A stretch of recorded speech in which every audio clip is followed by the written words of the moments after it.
happen. Look at that. Boom and boom and boom. What's up, boys? Hey, we're live. You're not.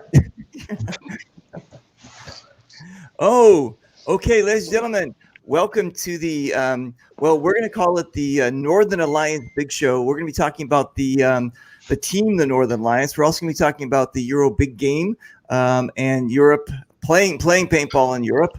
A little bit of history about the sport in Europe and the history of the Northern Alliance, and just all cool things about this. This is the largest team in Europe, and I've been lucky. I think is it 2 years I've been a member or 1 year? How long I've been a member? I think 2 years now, and 1 year official with. Can't hear. I think it's 3 years.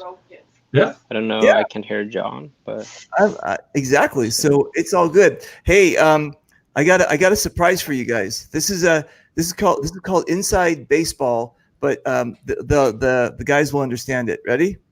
Okay.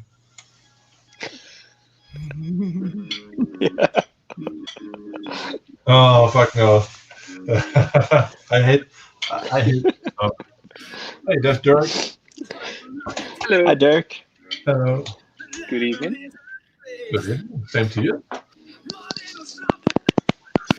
Bucket water. Dirk.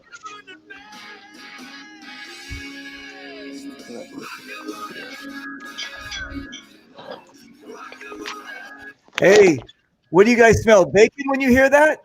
No, Yeah. I love this with an unbridled passion. So for a few days, smell, for a few days a year, it's okay. I smell old beer cans and bottles. I smell. Yeah, something like that. Yeah, exactly. Okay, so what we're gonna do, you guys, is we're gonna we sent out a bunch of feelers to a bunch of the Northern Alliance people, and hopefully they'll be popping up. And as they do, I'll be rotating them. But until they do that, let me go around the horn and introduce everybody. So that's my left. All right, on my left is John.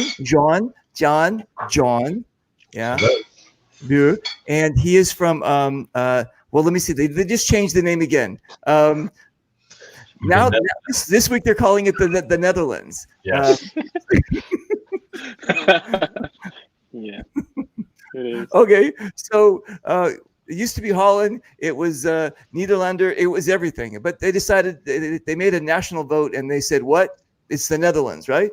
Yeah, we are still Dutch to make Yes. to make the confusion even bigger. But yeah, it's the Netherlands. So what's the deal? Do you guys say? Let me see. You say the Netherlands. You say the Hague. You say the hospital, the store, the doctor. Something like international. If you want to send like a parcel or something like a letter, then you address it not to Holland but to the Netherlands. So people always say like it's confusing. Like, is it not? What is it? Is it like Holland or it's just the Netherlands? So. All right. Okay. It's better if you call us the Netherlands. So. I like it. It sounds good. Right below me. What's up, brother man? Oh, he's stuck. Oh, he's stuck. Hey, wait a minute. Are you in the same room as John? Or you guys all have like these funky houses? He's on the other side of the map. Just kidding. Yep. All right, I'm good. That's quarantine for you. Exactly. All right, Dirk, tell everybody who you are, where you're from. Yeah, I'm Dirk. I'm from the Netherlands as well. So yeah. So yeah. And, so you guys have you wear wooden shoes and you have funky houses. Yeah, we grow tulips. Look at that. Yeah, definitely in the garden. I like it. What? Listen, are you close to John? Yeah, we're in the same team here in the Netherlands. So no, but I mean no house or address wise. Oh no. It's I think an hour away still. Oh really? Yeah, I think for quite close. It's like 40 miles, but you know, for Dutchies, it's like it's a little further. But oh, the farmer. Oh, Chris is also coming. Hey, Chris. Okay, so hold on a second. And then Johan, let me guess. I'm going to guess by the shirt. Let me guess. You're from Japan. Yes. Yeah. That's it. Yeah. Watch this, you guys. Watch this. Fan. Fan. Fan. Yes, Am I saying that right? Yeah, that's Fan. Okay. What does it mean? shit. Yeah. Yeah. Shit. Fan. Shit. Yeah. Shit. I used to have a Swedish girlfriend in 1986 when I lived in Israel. Her name was Carolina Lindstrom. If she's watching, hey Carolina. She was from Malmö. Okay. Yeah. That's Nice. a few hours from where I'm at, but Is Lindstrom like Smith and Jones? Like everybody, that's like a famous. no, it's not. It's not like the top 10, but it's common. Common. It's got okay. So, and where are you from in Israel? I'm just joking. Just joking. Now, I'm located in Uppsala. It's like an hour's drive from Stockholm. That's the capital. So An hour's drive, like north, south, east. What do we got? and into the country, so be to the east. East into East nice. west, yeah, into Very the country. Stockholm is by the ocean or like by the coast. Very cool. And how many reindeer do you own? We need to go a few more hours north in Sweden to find the reindeers. You're not. I thought you said something about Lapland. I'm sorry. I Yeah, thought you were. nah. We have elk and deers, but no reindeers. No reindeer. No, Oh, not so I here. tried to find one. All right. So Lapland, yeah. we've introduced everybody. All right. See you guys later. Take care. I'm just joking. Goose. Wait. How do you say your name, Goose? What, mine? Yeah. Yeah. Goose. Huh? Nope. Goose. Listen, here's what I'm saying. We've got people from all over the world watching, and they're trying to pronounce everybody's names, right? And Well, they're gonna have a hot time. they're making up their own thing. So okay. So Guss. How do you pronounce goose? Goose? Guus. Huh? Guus. But I'm sorry. only do you, Dutch can do that. Well, do you wanna clear your throat before you try it again? Guus.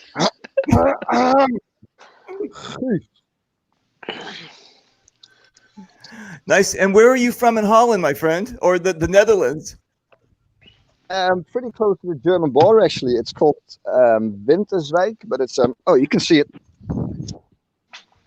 Oh, I can't see it from here. Oh, there it is. Oh, right. It's the German border. That's the German border. Yep. Hey, listen. I This think that. this German guy, he came for a holiday, right? He was going to go to Holland, and he got stopped at the border, and the German the Holland guy, the border guard said, "Hey, what are you here for? And what's your he goes occupation?" And he says, "No, just visiting." I love how All it's right. low-key racism. It's good. Listen, that's if you guys don't know, that's Mick. He's afraid to show his face, so there he is. There he is. Yay! Mick is working, by the way, so he just made Working some hard, I think. time to just drop in. So All right, so listen, you guys. This is Mick Guyver, and I'm gonna. Well, I was gonna do this. Let me see if I can do this, you guys. I'm still working on this this thing here. Let me see if I can pop these things up here. If I can find him. So yeah. Anyway, in the world of Vikings, Mick would be considered like one of the biggest ones. Hang on a second, if I can. Hang on, where is it? Let me see if it pops up. one of the biggest ones.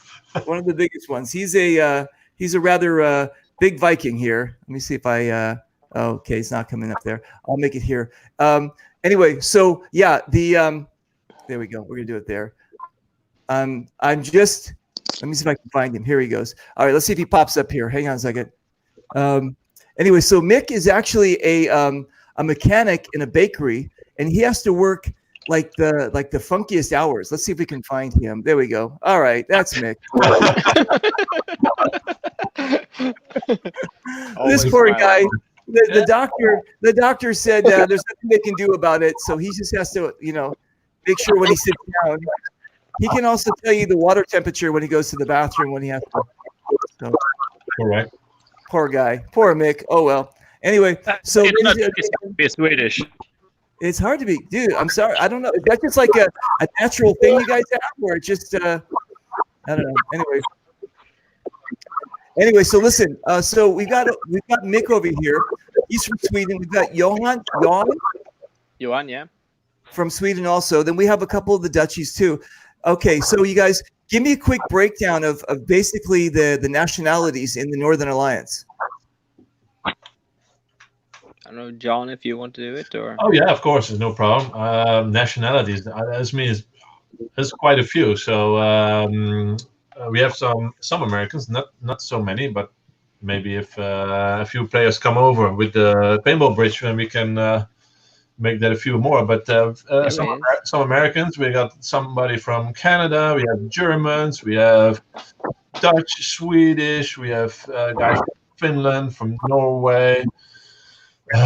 Italy, we have a few. So yeah, I think I'm forgetting quite a few people, but I mean, like almost from the Scotland, of course, and the UK. We still have the Scottish Warriors, of course, that's also part of the Northern Alliance. And in the UK, we still have a few teams that also join us. So yeah, it's all about Europe and basically the rest of the world. So if people mix up with us, we feel fine with them, then they can join Northern Alliance and become a part of it. You know how it works. You've noticed that firsthand. So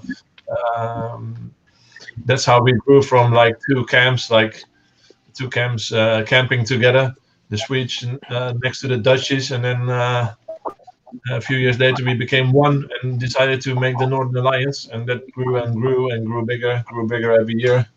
And then finally, we thought like, okay, there's no denying this anymore. So Northern Alliance needs to be like a fact. So we made the jerseys and stuff. And 10 years later, you're one of the biggest teams in Europe, or the biggest team in Europe. So that's how it went in a nutshell. That is, I like it. So you guys basically, wait, did I lose? I lost somebody? All right. I'm going to pop you in. So hang on a second, because we got a bunch of people lined up here. So let me just... Yeah, just rotate, so it's also fine for me. Yeah. And sit Hey! Hey, buddy. Okay, so you have to introduce yourself. And how long have you been an alcoholic? I would let me say that. Well, my name is Sietse from the Netherlands, 22 years old. Play paintball like 4 or 5 years right now. Yeah. What, you have a translator over there? What are you doing? No, I think I can add a few things. I think Sietse is one of the younger guys in the Northern Alliance, and he's stepping up big time. So we would like to see Sietse a little bit more on the front. And I think he's a great guy and welcome in our team. So we're lucky to have him here on the show tonight. Nice. Okay, so you guys, so basically, wow. The first time I went to the EuroBig Game, which was, let me see, was 2016, I think, and 16, 17, 18, 19? Was it 16 or 17? I think it was 16. Anyway, maybe earlier. So then, no, it wasn't 15, because I think Hastings was there 16. In 15, right? Oh, yeah. 16, yeah. 17, 18, you were there. Yeah. I was 16, yeah. So so basically what happened with you guys is they have kind of the largest camp, I guess you can call it. It's called Camp Loki. And they were the noisiest. And I'm like, what the hell is going on with these guys? And I'm like, I got to go check this out. And then they all of a sudden, like, they said, come over, hang out with us, and, be a part of what we're doing. And I did. I was like, this was just amazing. They were just, here, I'll show you a picture here. This is not even all. Yeah. Yeah, that's not even all the team, so that's just a part of the team. But we always keep Loki at a cap of 100 peeps. Otherwise, it's not doable to create a camp big enough. So it's about 100, but I think we are now at like 220, 25-ish peoples in the Northern Alliance. Unbelievable. And so I went over and I said, what is this? Let me see if I can bring this in. I said, what is this? Here we go. I go, what is this place called? And they said, it's called the Loki. And I said, oh, cool. what's happening here? And they said, well, we're the Northern Alliance. We're the largest team in Europe, and we just rape and plunder. And I go, well, True. I don't know about the raping part, but the plundering I could probably get into. Yeah, let's that's cool. I'll hang out with you guys. So we did. I'd hang out. I slept there. We did all the crazy things that they do. But it took you have to prove yourself basically to become a member. You have to be like go back, well, except for one person who was from Canada, but you have to go back several times and and get to know them and be part of the whole package. And you actually have to become like this guy down here first, which was like a beer. What's it called? Beer bitch. I'm sorry. So Beer bitch.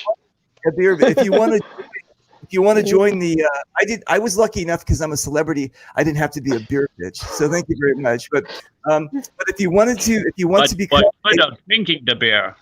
You what? You were very, very good of drinking the beer. Oh, yeah. A lot of it.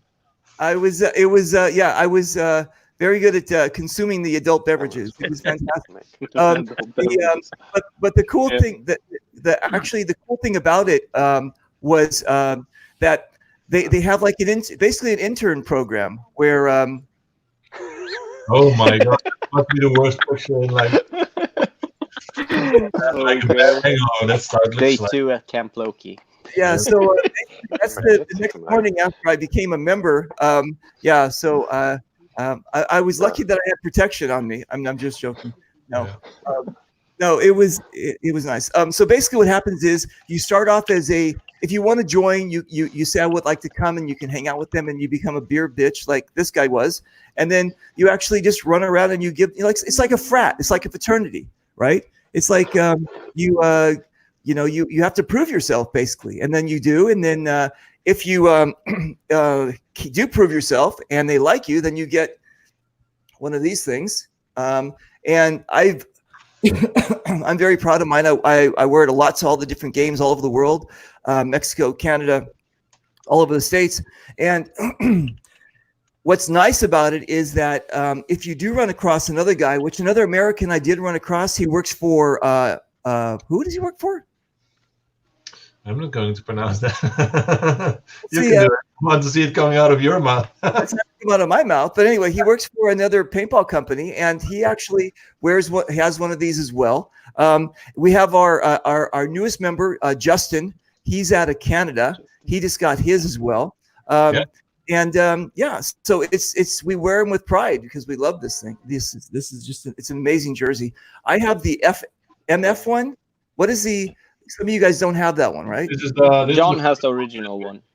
This is That's the original one. Yeah. Nice. So I have that as well. With the Swedish. That's Very cool. what you see in every logo. So it depends, or it depends. It doesn't depend, but in every logo you see this Dutch Swedish thing that has, of course, to do with our alliance. So yeah, it's nice. And the reason that we have the Swedish flag is, again, with the history. How did this happen? You guys went to let me bring up the picture of the EuroBig Game here, and then you can start explaining how the two teams basically became one. So what happened? John, how did the two teams become one big team? Oh, we're just camping next to each other. So that happened like in 2000. I don't know, 2010 or something. I don't know exactly, but we're camping next to each other. And then the first year I wasn't there, and the second year I was there. And then you have these like immense rain coming, and then you try to shelter at the neighbors, and the neighbors try to shelter at you. And then if they miss something, then they ask you, and if you miss something, you ask them. And then they said like, after like the next year when we shared the same camping spot together, it's like, maybe we can join each other to become like one bigger team, and then less effort, more hands make light work, and then we should be like a alliance or something. So maybe that's cool to do. So that's basically how the Northern Alliance was Yeah. For some reason, I can only hear Sitze. I can't hear John. So you can hear me, I can hear David? you, but I can't hear John. Who can't you hear? I can't hear John at all. I can hear Sitze and Dirk, I think, and you, of I can course, hear Jan. Justin. Yeah, okay. Okay. Can you hear me? I can. Yeah, I can. Hang on a second. Goose, I'm going to get you back in a second. Hang on a second. Just going to tell him to hold on because I can only do so many at one time. And also, Ben said he's putting the baby down, and he'll be there. Putting the baby down. Yeah, I can rotate out as well because basically it would be nice if the whole team could show up tonight. So you would be busy. I'm gonna let me see who I got right now. I'm just going to well, John, I basically I'm going to have you hang out as my co-host on this one. Okay. So I'm going to rotate you guys. So can I get a volunteer so I can bring in Goose? Anyone? Yeah. All right. Adios, amigo. Thank you. Bye. See ya. Bye. I see you, Dirk. All right. Oh, wait, look. He's changed his clothes. Yeah, I just had to go to bed. His jacket on. Nice. Okay, so basically, it was a combination of two teams. It was a bunch of guys getting together, and I think if I remember right, the Swedes were coming over and saying, "Hey, can you help us cook our meat or something like that?" Or they had those instant grills, and then you light them up, and then finally you can cook some meat what they bought in the local supermarket. And then, of course, for the people who know me, I work as a chef. So I was looking at those guys and like, that's not very convenient. We can do this much better. So the next year we came, and then I brought some big pans, and I cooked some prime rib and some good steaks. And they were like, "Fuck you with your with your big steaks. We want that as well." So then finally we decided to join up the next year, and then they all became part of the team. They pay like a little fee, and then I'll cook for the whole team. Wait, right. MacGyver, what? You got to go? I have to go work. They're calling on me. All right, Okay. too bad. You need to go to work. Good luck. You. Stay safe. Who's that? Who's that? Oh. Bet. Another Viking. He's actually never been to EBG. He keeps on coming. He's never been. Wait a minute. Are you serious? Yeah. There's always something. It's not always. It's not his fault, but there's always something coming up, and then Missing I Viking. always want to see this guy, and then it's never happening. So it's like, I'm Ben. I'm getting the feeling that you probably bought the jersey at a gift store. You probably don't really belong there. Oh, very excited. Ben, tell everybody who you are. Hello, my name is Ben. I am one of the English Northern Alliance. And yes, the guys are correct. I have tried twice to attend EBG. The first time I fell ill with a kidney infection literally hours before we were travelling to the airport. So because of that, I was in no fit state to be in the middle of nowhere for 4 days. And then this year, basically, thanks to my company deciding to screw around with the contracts, it was a case of I didn't really know whether or not I'd have a job to come back to. So, unfortunately, not attending this year. But then, obviously, all this COVID-19 stuff was kicked off, and I'm about to kill a dog if it keeps barking. Hey, get in. All right. So then basically what happened was these two teams got together. They made one big team, and the one big team kept on growing. And the cool thing about it is that at EBG, they get about, let me see, sometimes they max out at 2,000, 2,500 people. It's huge. Sometimes 3,000, whatever. It's just huge. But the thing is, though, these guys have what's called this Northern Alliance, and they can actually sway the game. Because there's so many people on this team, they can actually be like a mercenary squad and say, okay, we're going to go out and do this kind of thing and that kind of thing. And you see them yelling. They've all, we basically all have our jerseys on and they're screaming and they're just, lighting up the field. So they're a really big presence in the game. It's kind of amazing to actually see them, to be part of them. And one of the cool things about it is that there is this, I don't want to say brotherhood, but this brotherhood, sisterhood kind of thing. Willie said he's backstage. Okay, we're going to get Willie on pretty soon. But basically, there's this brotherhood, sisterhood kind of thing of like playing hard, drinking hard, partying hard, eating hard, doing all this kind of crazy stuff. So you feel that when you're out there playing with these guys, that they're just like crushing it, right, guys? Yeah. I think the best description you could give with Northern Alliance on the field is they can walk the field. Yeah. Because I mean, I've heard stories from EBG from the guys as they can back up. Literally, there's been people that have seen the Northern Alliance jerseys coming, and then they've turned around and thought, "No, sod that! I'm going to get out of it. I'm out." Yeah. It's kind of cool. And again, because they're the largest in Europe, we're not really clashing with anybody. There's not like another big team that is their kind of thing. I mean, with the Iron Asses, there's a bunch of other kind of teams and stuff, but Northern Alliance kind of just holds sway over the whole place, which is fantastic. We've got now Ben, you said that you're Northern Alliance, but there's also the Scottish Warriors. So the Scottish Warriors are like another team, but then they're part of the Northern Alliance. How does that work?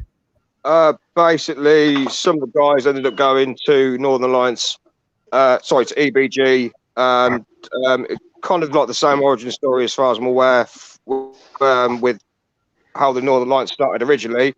Ended up meeting up, socialising, playing, drinking, and it's formed from there. If anything, you're better off dropping me out of the broadcast and getting Willie in, who is probably in a better position to explain the link between the Scottish Warriors and then Northern Alliance. We're actually about to. I think Willie said he's backstage. So Ben, we're going to bid you adieu and talk to you later, brother. Bye. Take care. Bye. That's you.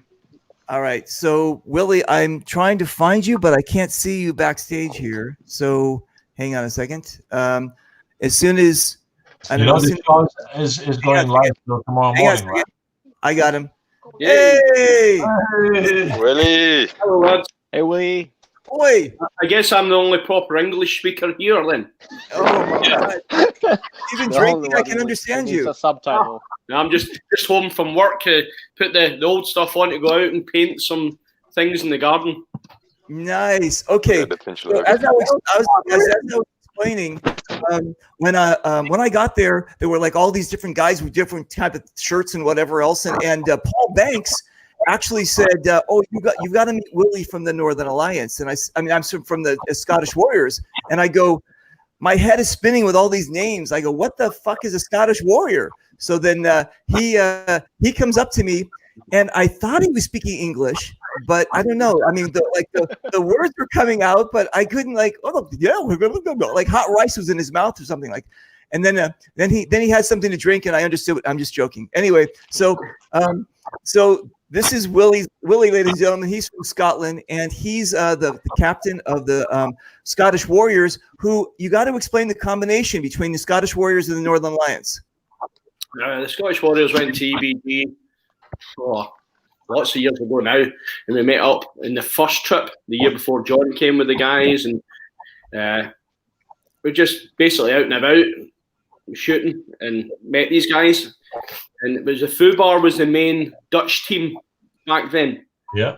That toured, and they were the people that were fighting against, and we had a great rivalry with them.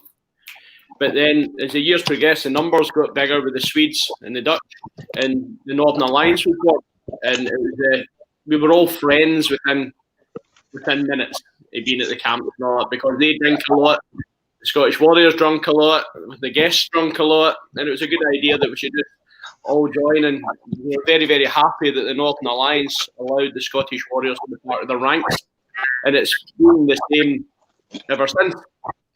And we're all very proud to be part of it.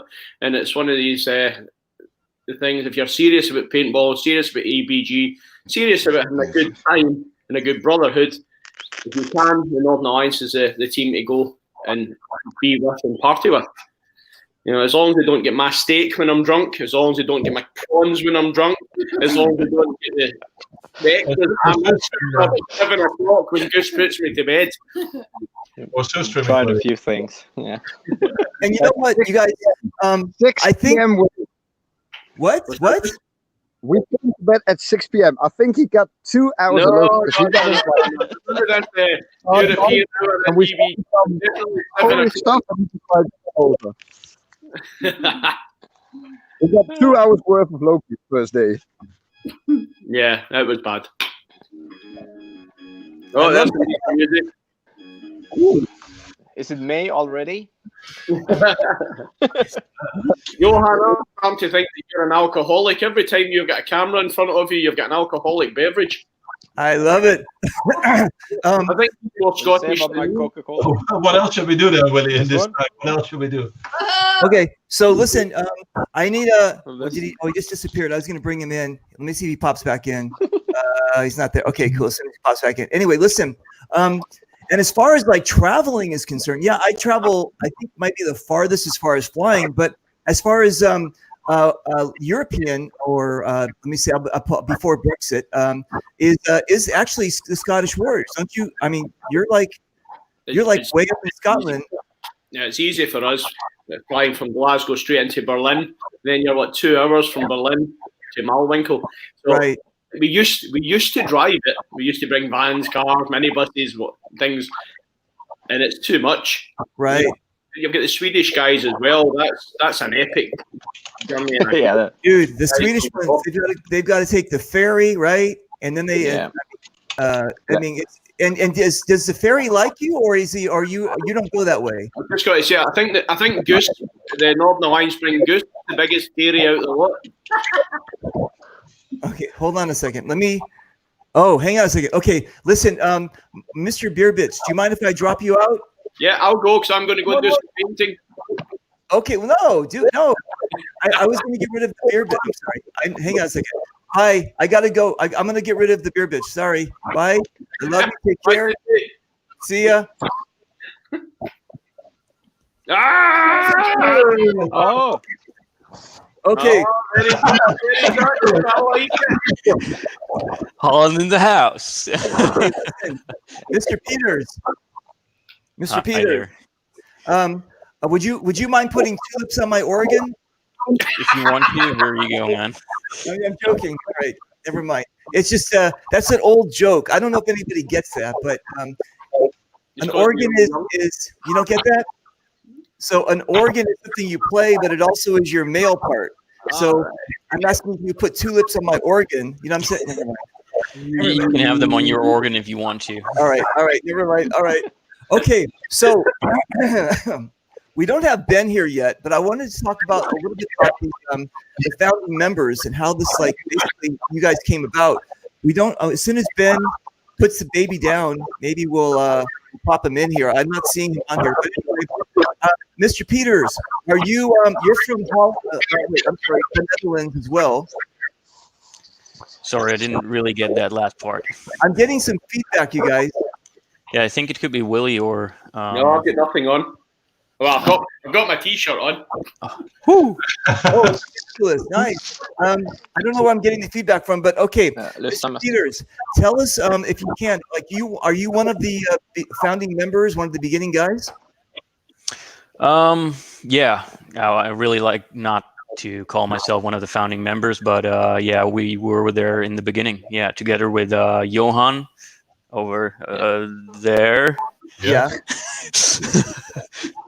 And that's it. Yeah, Johan and me were the first two over here in this square of 6. That's amazing. And okay, so you guys, logistically speaking about Northern Alliance, this is like an army, and basically in an army, they have tents, they have a kitchen, they have logistics, and they actually the way that they start planning it is actually the minute. No, yeah, I think after Julian Stewart and John started planning already.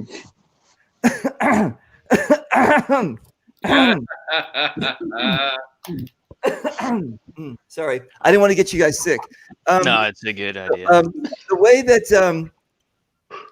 that it was described to me is on the Sunday that EBG ends is the day they start planning for the next EBG, because they have to, as in like John, who's the chef for EBG, but actually John actually he has to know how many people are going to be there. He has to know how much meat he has to purchase and how much food he has to do. So he's basically organizing this thing the day after this EBG is over.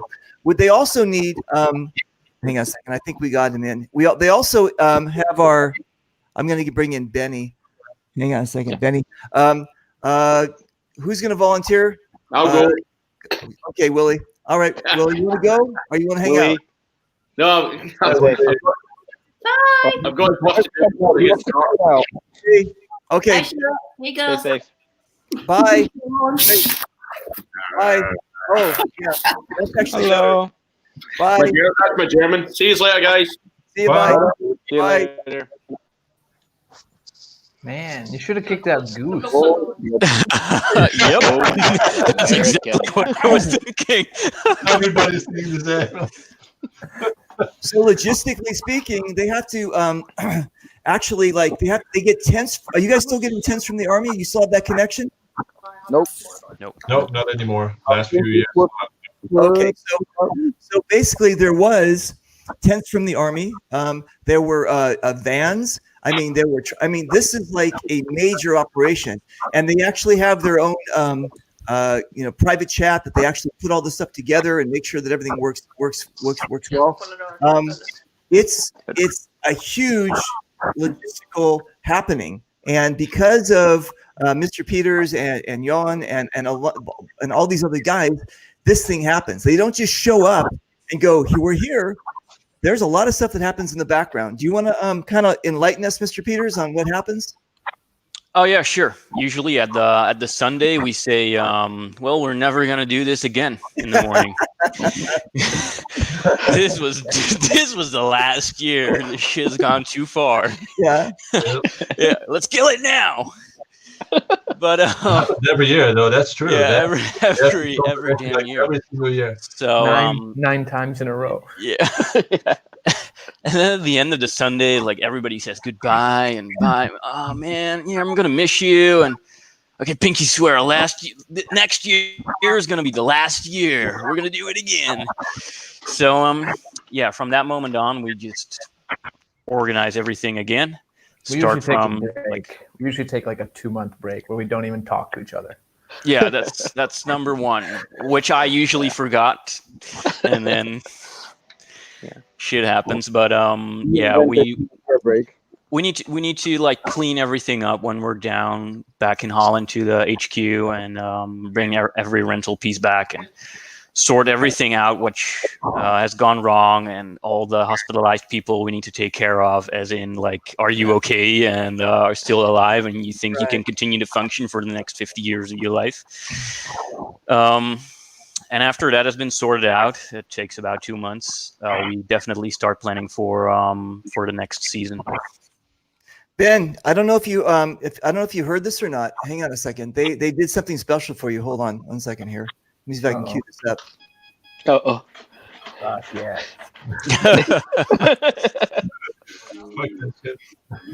Because this is Ben what normally gets never comfortable hears more. sleep through it. Yeah, I do. I can sleep through this song 3 times. Nice. Okay. So hang on a second. Let me introduce Ben. Okay, Ben, tell everybody who you are. I'm Ben. I'm one of the admins for the Northern Alliance, I guess. I sort of try to focus more on handling the field operations since Martin graduated into retirement.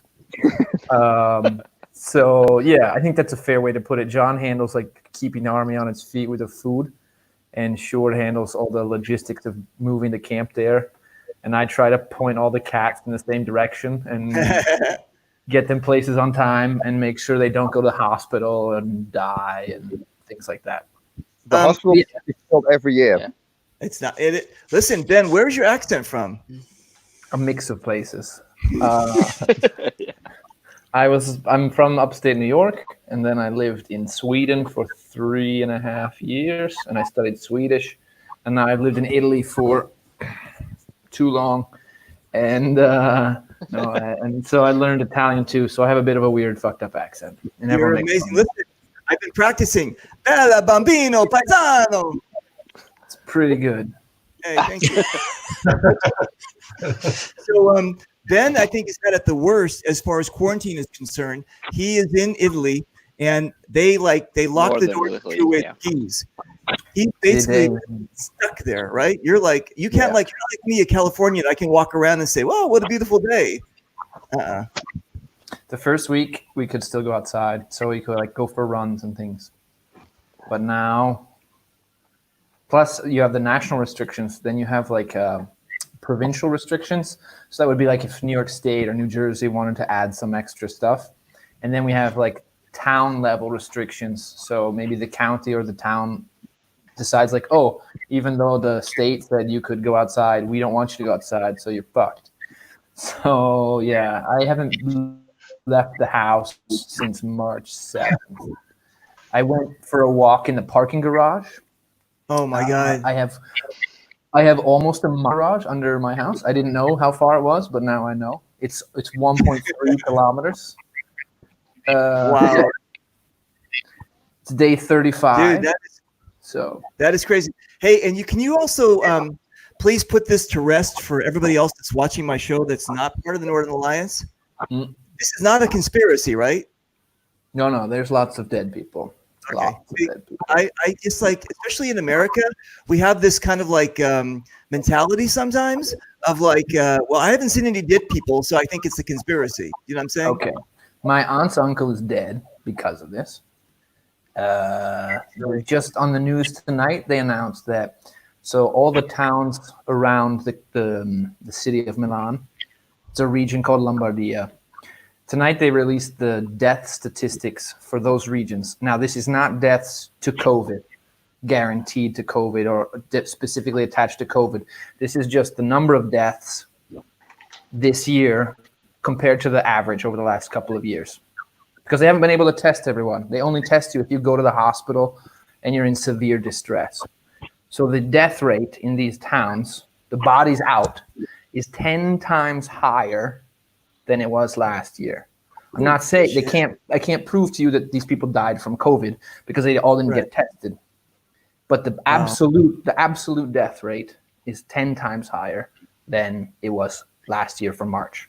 So, I mean, yeah, it's serious over here. I mean, it might depend on lots of factors. Like the ICUs are stressed here. Like there's people being triaged in parking lots. So obviously that's going to have an impact on your survivability. But yeah, it's not a joke. And it's not 5G. And it's not, I don't know. All right. Well, listen. Stop eating bats. Don't eat bats, people. Stop eating bats. Exactly.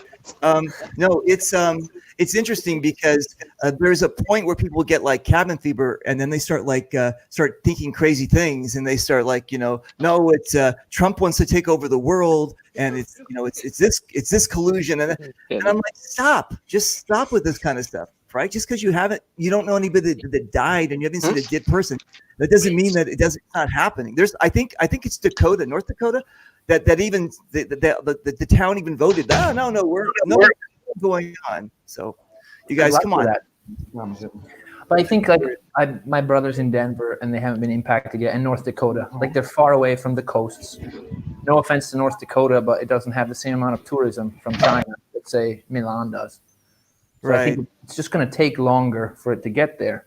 But there is no immunity to this thing, right? There's no immunity. So it's not stopping somewhere until we've separated enough, long enough, or we get a vaccine. So either everyone's going to get it eventually, which is fine as long as we do it. If this many people get it and we have this many ICU beds, we're okay because we can handle that. Problem is right now we have this many people with it and we have this many ICU beds. So then that's where we have all these problems. So I don't know. It's real. It will get to North Dakota. It might just take a little longer. Hold on one second.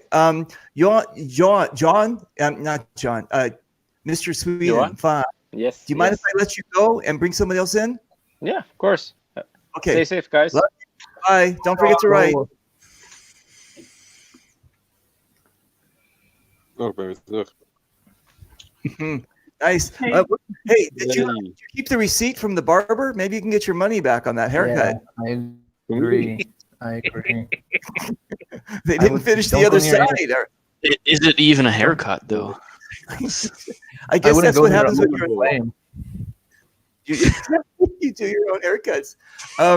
Okay, so Ben, we were talking about basically how the Northern Alliance started, and also the international makeup of it. Also, we were also saying that like there's how many? I think there's 3. Well, you're kind. I'm going to call you more international, but you are American. There's you. There's me. There's who's the other American that? Will. What I got some interference. What company? He works for a paintball company, right? I think Vulcan. I don't know. Vulcan? Not sure. I don't think it was. Yeah, Will Burgold is Vulcan representative and So we sales manager of Europe. So we have basically what 3? There's 3 Americans, right? And then we just got is it the first Canadian? Was that the first Canadian, right? Yep. I mean, how many do you need? There can only be one. Just 1 Canadian. Okay. We reached capacity. Yeah. Capacity of Canadians. We got 1 Canadian. But Ben, you were basically there from the start, right?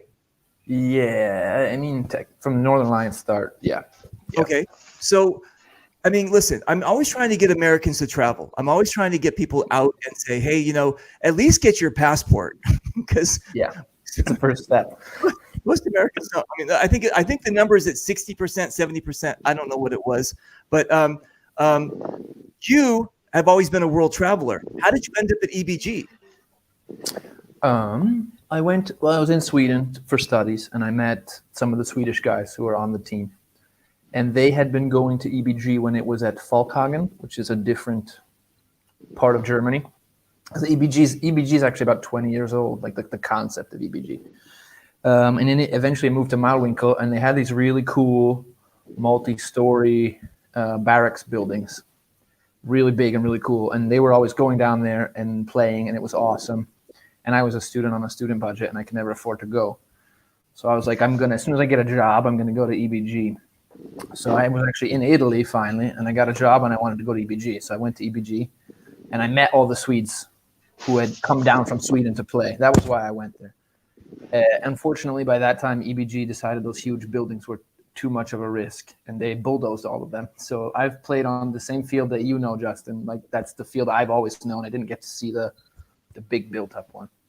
So I went with them, and I want to say it was 2012. And we camped. That's correct. Yeah. So we got there. Usually the Swedes take a huge bus. So they got there like a day early, and we camped, and then we drank a little bit, just a little, and then we went to bed. Fuck you. and then when we woke up, it sounded like there was music in our campsite. But we were like, no one's awake. Like, who's playing the music? And like, no, we don't have and these Dutch assholes had built their camp basically nut to butt on our camp. Like, I don't know if you have an overhead picture of EBG, but there's a lot of space. There's a lot of space for camping. And this was our tent, and then the Dutch people were like here inside our space. So we went around our tent to yell at them. And that was, see, there's lots of space here. There's plenty of space. There's no reason to be all up in someone else's area. Unless you're Dutch, and that's how you roll. So, we yelled at them, and they yelled at us. And then we were like, let's have a beer together. And we played together that year. And that year, everyone had to keep going into Malwinkel to buy food. Because everyone had to supply your own food. So in the evenings, people would be like, okay, I'm going to go buy hot dogs. Does anyone need anything? And then someone would go in to get it. So you were always paying for your own food, either for grocery runs or for the trade stand area. So the next year we started thinking about jerseys, and we started thinking about how to create scalability that we could save people money. And yeah, I mean, what you're seeing here was basically because this was born out of laziness. We didn't want to go to Mauwinkle to buy food anymore. And we did some quick math on how much you spend each day either going to the grocery store or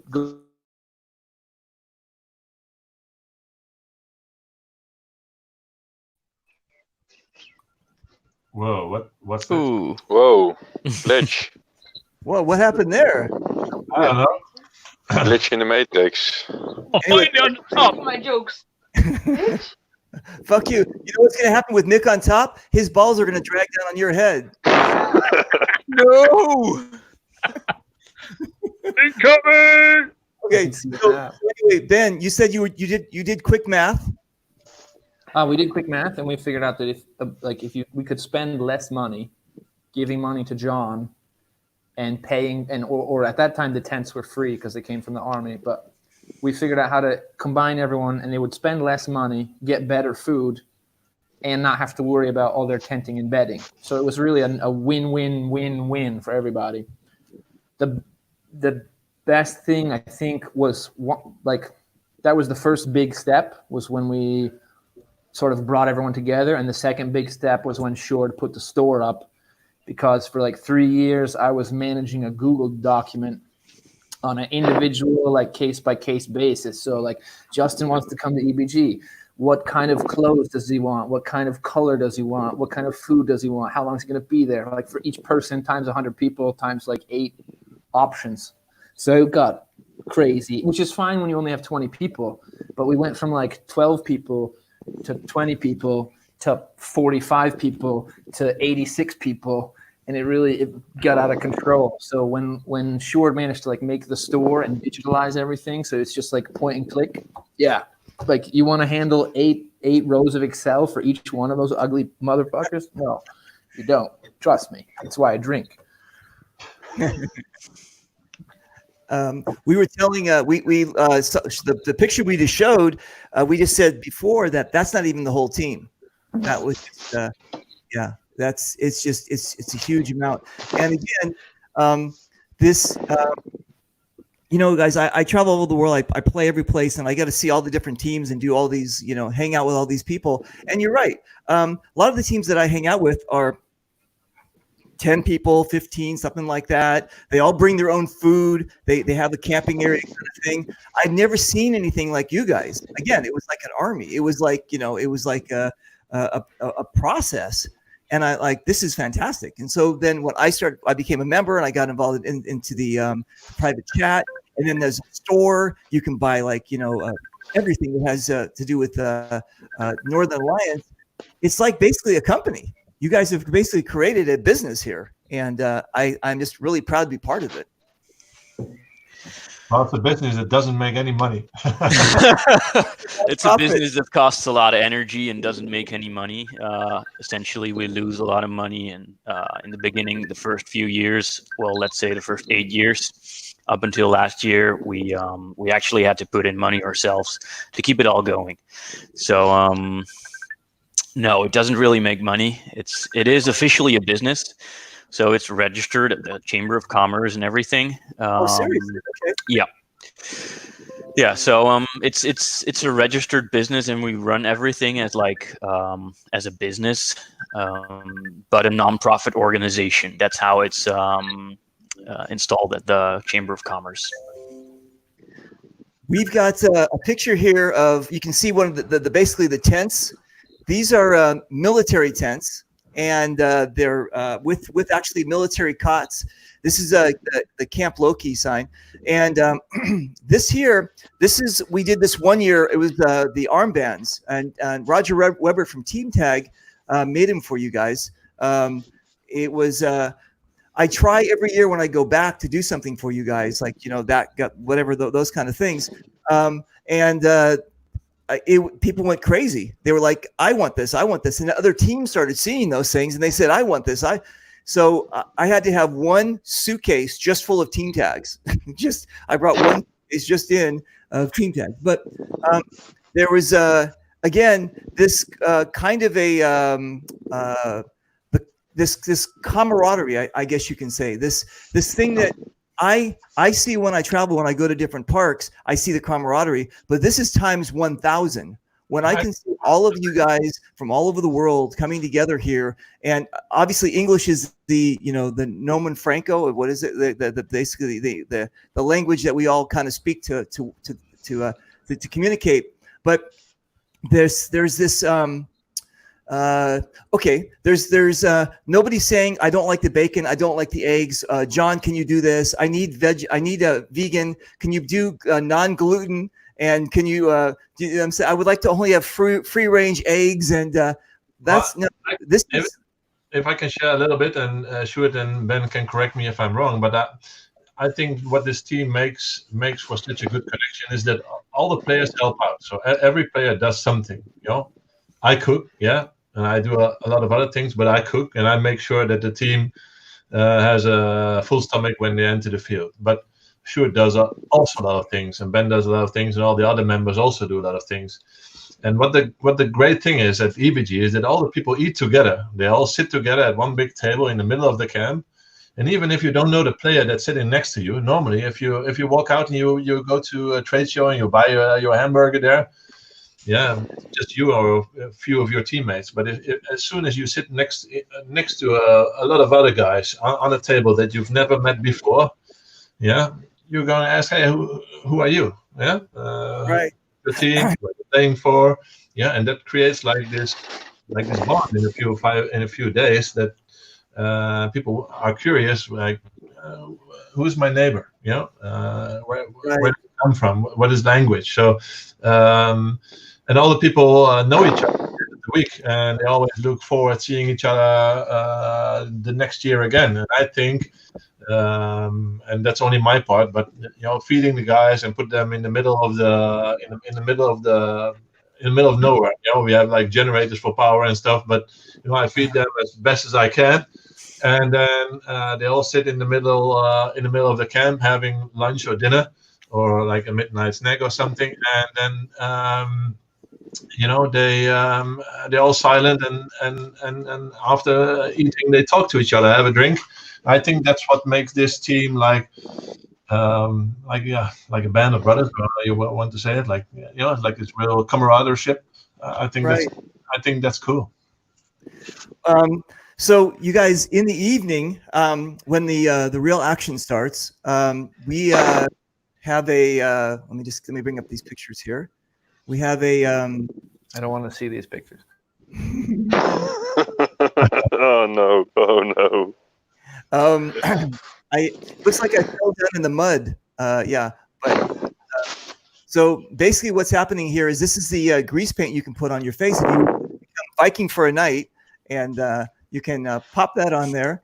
And so everything is Viking themed, by the way. So if you didn't notice yet, then if you didn't notice yet, you need to buy new prescription glasses. Yeah, new glasses. Sure. Last year we did a was it? When did I create this thing? I think it was last year, the beginning of last year. I think I created this thing called the International Paintball Bridge, and it was just another one of those things to get players to travel, to have them, to go all over the place. We got Ali from Africa to come in. We got two guys from Canada to come in. We were going to get Roger Rubber, and then the Icelandic Air Company crashed. Went out of business, and everybody that had tickets with them, they lost their money, so he couldn't make it. It was a bummer. But basically, what we did was on the International Paintball Bridge. We wanted people to come in. The idea was to have people come into like maybe EBG, and they would have everything taken care of. And all they needed to do was just fly there. We'd take care of their guns, their housing, everything like that. And we got a couple guys to do it. And this guy here where is he? He's coming in from, where'd he go? I lost him. Oh, here we go. Is this him? There we go. Okay. So, this is Gene, and Gene is so far up in Canada that he shares like a post office with Santa Claus. That's how high up. Right. So anyway, he had never done this before, and it's called the Quebecois. Quebecois is a French Quebec, and he speaks their French, but it's almost not the same. But when he came to G, he was able to like all of a sudden mish and mash to speak his French, to speak with the French players, and all of a sudden he got the feeling of, damn, this is fucking amazing. He all of a sudden travels to this place. He's going to play paintball. He gets to meet all of you guys, and then he's hanging out with the French. His head exploded. He said, "What the hell is this thing? This is amazing." So, you guys, you gave me that power to say, "I've got an amazing team I can bring people to. They can see what this European game is like." And you didn't let me down. Well, obviously you're not going to let me down, but you were like, come on in. And he helped us cook. He helped us hang out. He just did everything. So you guys, again, just knocked it out of the park. I'm trying to really emphasize to the Americans that are watching this, if this would have been a normal EBG and we'd already been packed and ready to go, then yeah, please, do this kind of thing. If next year you have to do it, please buy your ticket and do it. You've got these guys to basically watch after you. I mean, you have to watch after Mick because he likes holding other huevos rancheros. You know what I'm talking about? So, but anyway, what I'm saying is that this is what I'm trying to tell you guys. When I go to Mexico, when I go to Canada, whatever else, follow me, come with me, hang out with me. You'll meet all these special people. Well, not special like in a small bus, but special as in they love paintball. That's what we all have in common. But then when you start traveling like internationally, you're not going to go, I don't speak their language. It doesn't matter.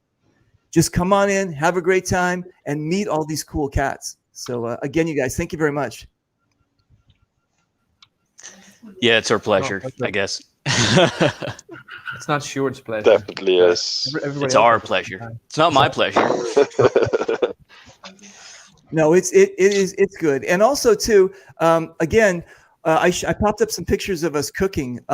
People get involved. They don't go, listen, I'm only here for the bed. They're like, what can I do? I mean, actually, if you think about it, when it happens, we have more volunteers than actually there's like people cleaning up the camp. There's people doing the helping John with the cooking, helping John with the prepping. Everything is just, we're like a bunch of worker bees, just like, That's what makes it so special, David, because if it would be any other way, and then Stuart and Ben, I'm looking toward them, but they also would say like, John, you don't have to do this bit, but I like to do it. It's for the team, but if it would be like a hassle and I would have to do it all by myself, because I also want to play, I also want to lead a game or do something else. And if I would not have the opportunity for that, then I would never do it. But everybody's helping out. Everybody's doing the thing. It's all one big happy family, and that's what makes it great for me. And that's why I want to put the effort in every year to make this continue. So yeah, I already look forward for this year. So I hope it's still going, but we all know what's coming. So let me just check. I think I have an email here from the Patches guy. This is live ad. Nice. Wow. Do you want to see behind the curtain? So let me explain to you guys what this thing here is. This is one of the drinking horns, and Mick gave me this as a gift last year. And basically, and then over here, two of the German guys from the team Poseidon actually got tattoos of my logo too. So we invited them to the party on at night, and I was able to show them. But Mick sat on his porch, and the guy's busy as it is. He sat on his porch, and he actually did this himself. Mick actually carved this thing out with what did you use? A toothbrush? What'd you use? Something over the balls. But anyway, this is again just the amazing. I just miss you guys so much when I leave, because you guys just do so much for me. So thank you very much. I'm go working again. Later. What's that? I have to go work again. Bye. Again. okay, bye. You. Benny, what do you got? What do you want to show? I just want everyone to know, because we don't know what's going to happen with EBG this year, right? But every year, so we have the Northern Alliance patches. Every year we do a special patch for the people who will be at that year. So sort of like a limited edition collector's item. Usually we put the year on there, but this year, since we don't know, I just got confirmation that the patch we've taken the year off the patch. So if EBG gets pushed back or gets rescheduled, we still have the patch ready. And we're not going to waste the patches because they have like 2020 on them. So they just confirmed to me, and here's the sneak peek. There, you saw it. That's all I'm going to show you. No. You You can spoiled see, the treat, man. You can see on Johan's jersey the ones Johan, show from it. pretty much every year. So those are all limited edition every year. Come to EBG, you get the annual pack. Nice. So Dude. I just want to let everybody know, like, even if things get pushed back or canceled this year, we're already ahead of the game because we love you. There you go. Nice, dude. That is amazing. Hey, what do you guys think of this platform on? It's called a StreamYard. What do you think about this thing?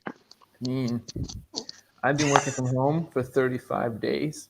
So I've seen this is new. This one's cool because it's new, but I've seen so many video conference platforms.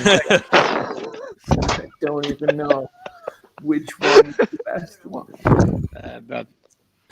This is this is actually, dude, this is like there's 3 levels. There's a free one where I can't really bring anybody in.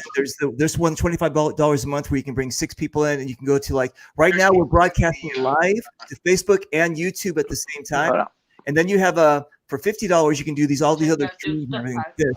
But it's seamless. When you guys wanted to go on, I just sent you, or John sent you the link, and then you clicked on it, right? I mean, it's not like Skype where you have an account, or this thing is fucking amazing. This is just fantastic. I have to sign off, but I would say you could also talk, because I'm not an expert in this, but if you want to expand the conversation, these guys can all talk about how Northern Alliance doesn't just go to EBG, but goes to other games in Poland, in England, etc. And I think you're going to be bringing someone to the US this year too. So if you want to talk about International Bridge, like, you could talk about Mayhem in UK or something like that. It would be a good option. Like Johan can talk about that, and I don't know, maybe he can. Also, you guys are also gonna bring up all the good you guys do too, as far as charity work. You know what I'm saying? That's also another big aspect of the Northern Alliance. This guy. This guy. Nice. I can talk about that. All right, Benny, be safe, and hopefully we'll see you this year. I mean, in 4 days, it's a real quarantine. It's 40 days. That's pretty cool. You're right. Actually, it's really from cool. the Italian word, guys, that's where it came from. Italian history repeating. Right? It's like you read the stories and you're like, oh, those poor guys during the Black Plague stuck on a ship for 40 days. That must have sucked. It did suck. It really did. Good night. Bye. Stay safe, Ben. Ciao. Ciao, ciao. All right, let's see who we can bring in here. Let's see. Dirk is hanging out. Okay. Dirk. Okay. Hello. Okay. So let's do this, you guys. Let's do this. Tell me about the charity work you guys do. Yeah, who wants to kick off? I think Church is the one to make the basic structure, probably. Right. So each year at EBG, they have like a charity auction. And the charity auction, all the benefits of it go to a children's hospice in Magdeburg. So what they essentially do is do an auction on the main stage at Saturday. And all the items which are brought in by all the vendors like GI and Valken and all the stand placeholders or vendors who are there, who just chip in all sorts of goods. And they auction all the stuff off. So we thought, as a Northern Alliance, we are a pretty big team. We can do something our own.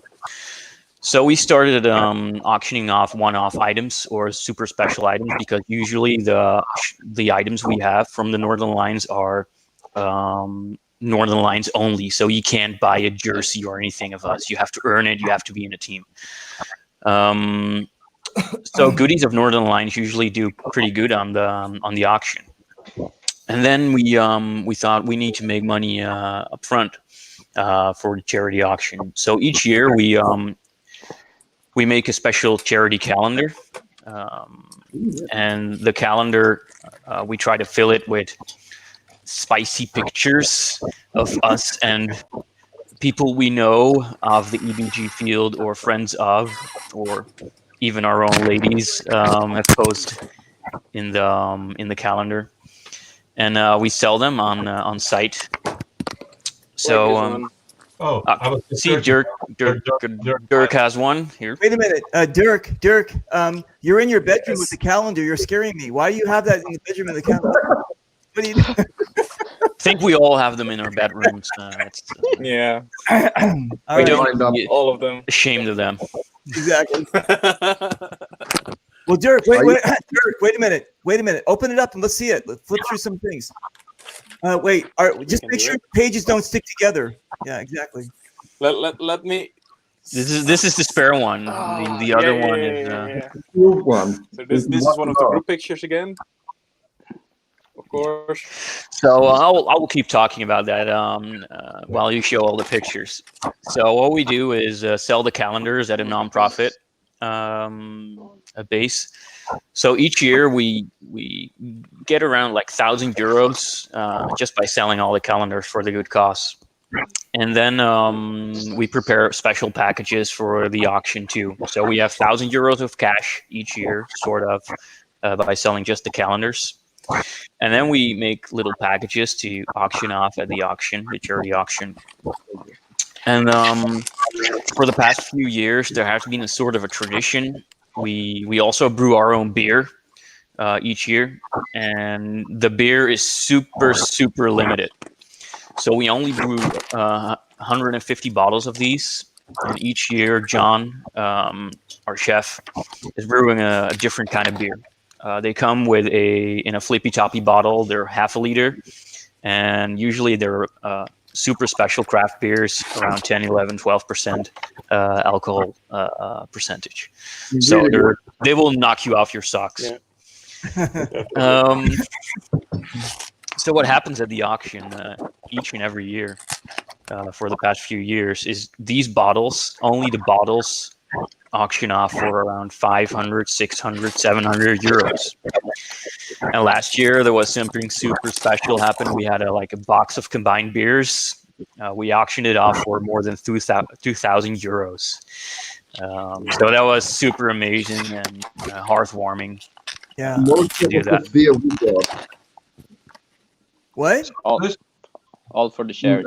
That in the box was just put in the box like 2 hours before the auction. Everyone was like, "Oh no, hold on, I got a German beer here. Oh no, hold on, I got a Dutch beer here." We just all shoved it in the box. Right. It was amazing. And you guys, listen to me.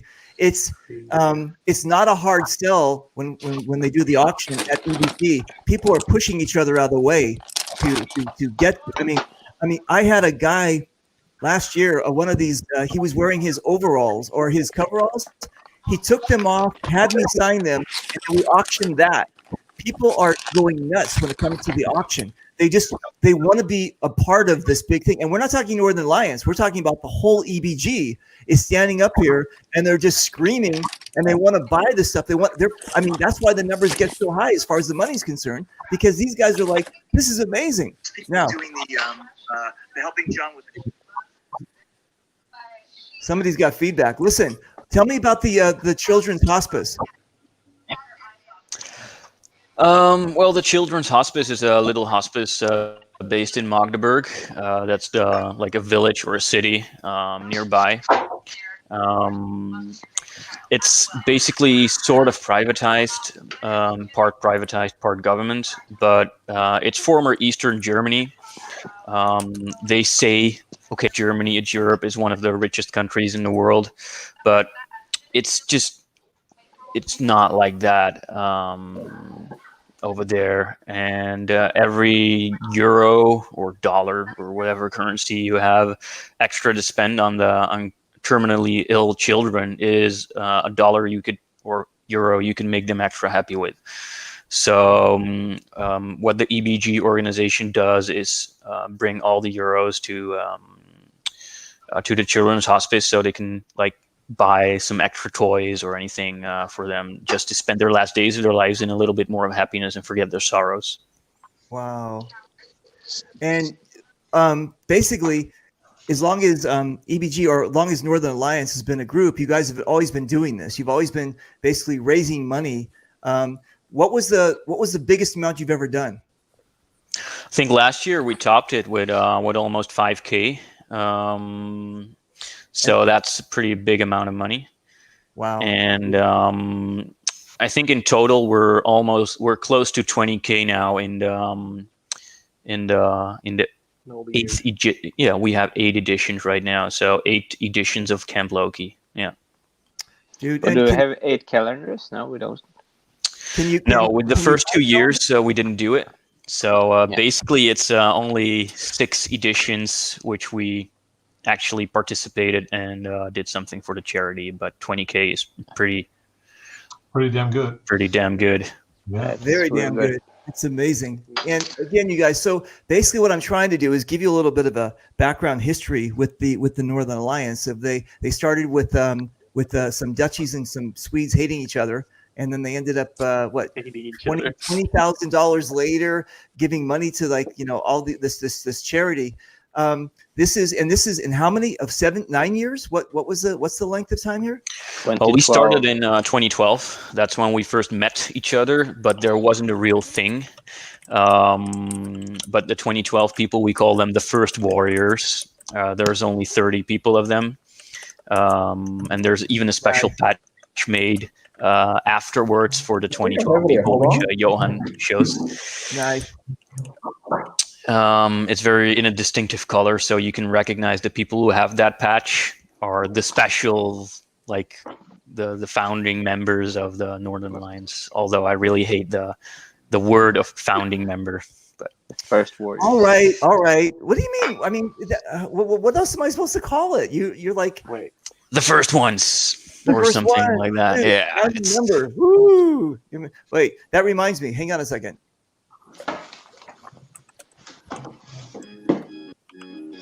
Oh, fuck it. All over again.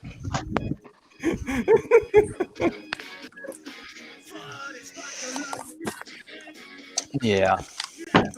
Okay, you guys. The reason I'm playing that music over and over again, it's not the Northern Alliance theme song, but basically what happens is there's they get there on Tuesday or Wednesday. When do you guys get there? Well, the building crew gets there at Tuesday in the morning, sort of, during the day. We start building at Tuesday and Wednesday in the morning, and around noon at Wednesday, everything, sort of, is standing, and we're ready to receive the guests of the Northern Alliance. They usually come in by the Swedish bus. They usually come in at between 12 and 4. That's the first load, and then during Wednesday night and Thursday morning, people drip in slowly until the camp is filled up with almost 100 people.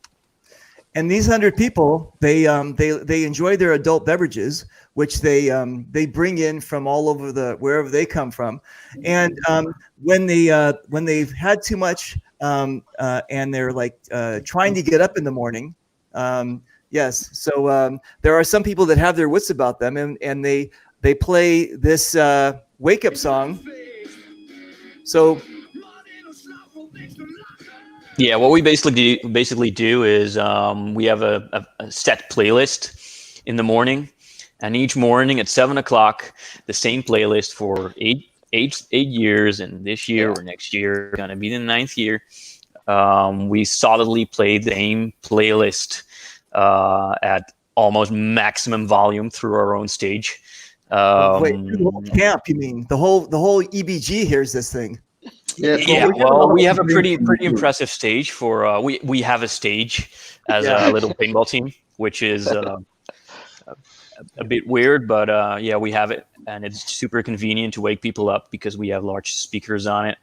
So what we do is just play the damn fucking music super loud. All the music is intended to have like super noisy beeps in it to simulate a wake up call.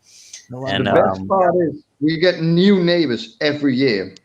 yeah, that's a really good part to make friends. So every year you have new friends or new neighbors because they can't stand a week long of the same music at 7 o'clock in the morning when you're hungover. Right. There was a team from Romania that was there last year, and they said, we've got this amazing spot by this group that has, I don't know what they're called, but every morning they wake us up. It's fantastic. This is fantastic. Yeah, they were a great team. The cool thing about the Romanian, that was their first year, and they were just so impressed. You just see it when people's eyes are like this, when they're just like, what's going on at this place? This is just, so EuroBig Game, you guys, I can't impress on you enough how, and you don't have to camp in a tent. They've got like, there's like hotels around the area too, but you really get a feeling when you get to sleep in a cool tent after many beers. And it's kind of nice. It's an interesting thing too, that the party situation, people don't get like, how do I say this? Sometimes people get way too drunk and then they want to fight you. That doesn't happen here. This is not, if anything, they want to hug you. If anything, they want to get to know you better. But so there's no like violence and that kind of stuff. There's just a bunch of great partying. And then in the morning, you just get great. That's exactly what we want. We want to have people to have a good time and not to hit each other, no arguments and stuff. If you argue, you're out. So that's basically how it is. And if you no politics, no bullshit. That's the cool thing about you guys. It's just amazing. Yeah, where you have a lot of alcohol, accidents will happen. But that's every event. The people who feel a bit less good, we take care of them and help the guys who doesn't feel that as good that you guys day. Are because really good about the next day over, it'd be the other way around. Yeah. Yeah, the whole group looks after each other, so the group feeling is amazing. And what Johan said, it's you could feel bad today. Someone looks after you. The next day, it could be the other way around. It's one big group feeling, and you get immersed by the feeling as soon as you step in and spend the first few hours in Camp Loki. Right. And it's super hard to describe, and also super hard to tell other people who are watching the stream right now to explain them what's that feeling and how does it work. But as soon as you step in, and I think Justin last year from Canada can absolutely acknowledge this. He just like, okay, I could go to a hotel, but I'd rather stay here sleeping in a tent while I don't have a sleeping bag, because in a few hours he was just completely hooked to making the friends and being in the camp. Yeah. Who is this guy? Hi, Robin. Hello. Hey, Robin. Wait a minute. You act like I have no control. They just pop in by themselves. No, that's not true. Tell me who you are. With Northern Lions. You're Robin with what? That's a problem with the Northern Lions. Oh, the problem with there. Yeah, exactly. Yeah, Robin and Problem sounds like each other, and well, his parents did that on purpose, I guess. That's why my nickname is Dobby. Dobby. Well, tell everybody who you are. Well, I'm Dobby. I'm from the Netherlands, and I play in the Northern Lions. How long have you been with them? It's even on 3.5 years, I think. Very cool. And you were a beer bitch to start? Not anymore, but I started as a beer bitch, like everyone, like most of the people. Nice. Yeah. So I go there. It's at night. This is like the first night that I'm there, right? I go there at night. Everybody's drinking. We're all like, having a great time. And then all of a sudden, I think it was maybe about 10:30, 11 o'clock at night. It was like 1,000 arrows were like flying at us. There was no eye protection. Nobody cares. They were glow sticks. there were like 1,000 glow sticks just flying in the air and coming down on top of us. And then everybody started grabbing them and throwing them back to the other side. And this glow stick fight was happening, right? And I'm like thinking, in the States, they'd be like, oh, I need to sign a release and I need eye protection and there was none of that. It was just like 5-year-olds just having a rock fight, basically, just throwing this stuff back and forth. And it was just amazing. And the cool thing, they didn't know who it was at first. I think they finally found out last year, right? What team it was. We had this tradition for about 5-6 years, and last year was the first year we actually know what team was behind it, and it was like not 1,000, but it was. I heard they bought like 7 or 8 or 9,000 of those glow sticks. It's not the military ones, not the very thick ones, but the super thin ones you see at the music festivals or Coachella and everything. So you can bend them, and they're not super hard or right. Yeah, that was. I mean, again.